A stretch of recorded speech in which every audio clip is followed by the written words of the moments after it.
संभवे गुरुवे नमः। हम वीरेंद्र सहनी अपने 100 शिव शिष्य परिवार के कोटि कोटि नमन करत माँ जगत जननी जगदम्बा के चरण कमल में वंदन करत अपने सब के प्यार दुलार आशीर्वाद से श्यामा म्यूजिक स्टूडियो बेनीपुर के माध्यम से हम पहल बेर शिव भजन ल क उपस्थित छी। आशा ने पूर्ण विश्वास अछि जे अपने सब आशीर्वाद प्रदान करब।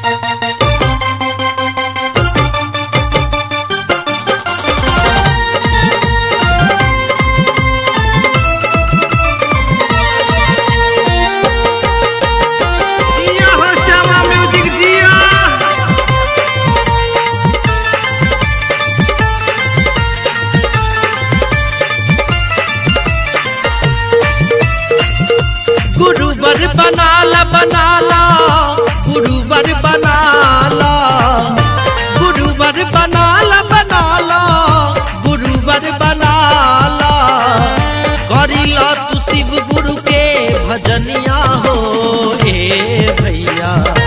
गुरुवर बनाला करिला तू शिव गुरु के भजनिया हो ए भैया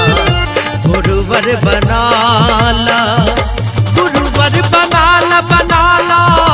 गुरुवर बनाला गुरुवर बनाला बनाला गुरुवर बनाला मानिला तू भैया के कहनवा हो ए भैया गुरुवर बनाला करिला तू शिव गुरु के भजनिया हो ए भैया गुरुवर बनाला।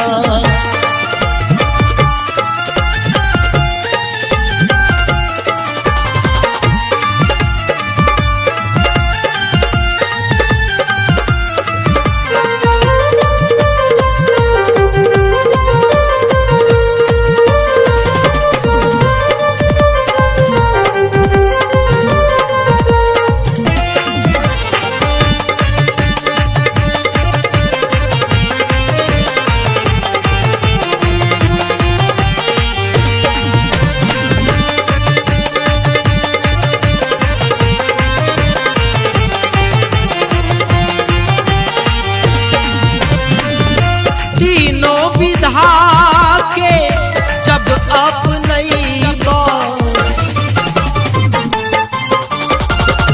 तीनों विधा के जब अपनैबा तीनों विधा के जब अपनैबा तर जाई तोहरो जिंदगिया हो ए भैया गुरुवर बनाला करिला तू शिव गुरु के भजनिया हो ए भैया गुरुवर बनाला मानिला तू भैया के कहनवा हो ए भैया गुरुवर बनाला।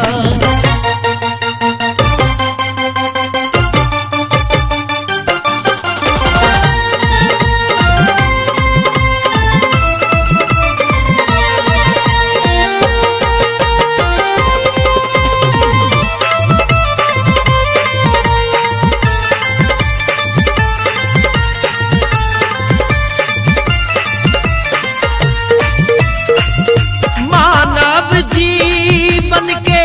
सफल बनैबो मानव जीवन के सफल बनैबो मानव जीवन के सफल बनैबो संवर जाई तोहरो जिंदगिया हो ए भैया गुरुवर बनाला मानिला तू भैया के कहनवा हो ए भैया गुरुवर बनाला करिला तू शिव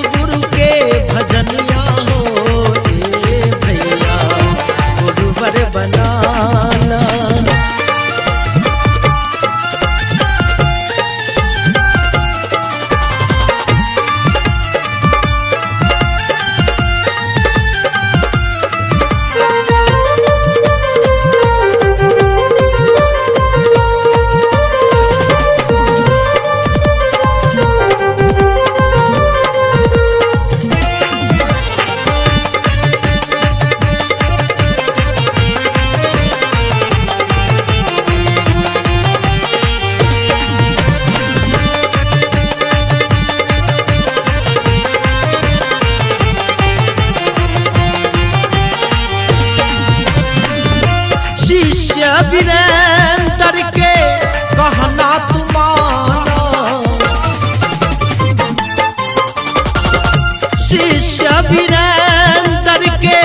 कहना तू मानो, शिष्य वीरेंद्र के कहना तू मानो, सफल होई तोहरो जिंदगिया हो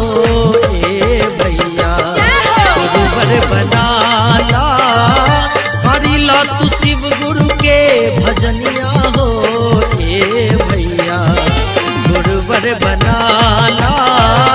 करिला तू शिव गुरु के भजनिया हो ए भैया, गुरुवर बनाला। Presenting by Shyama Music, Benipur, Darbhanga।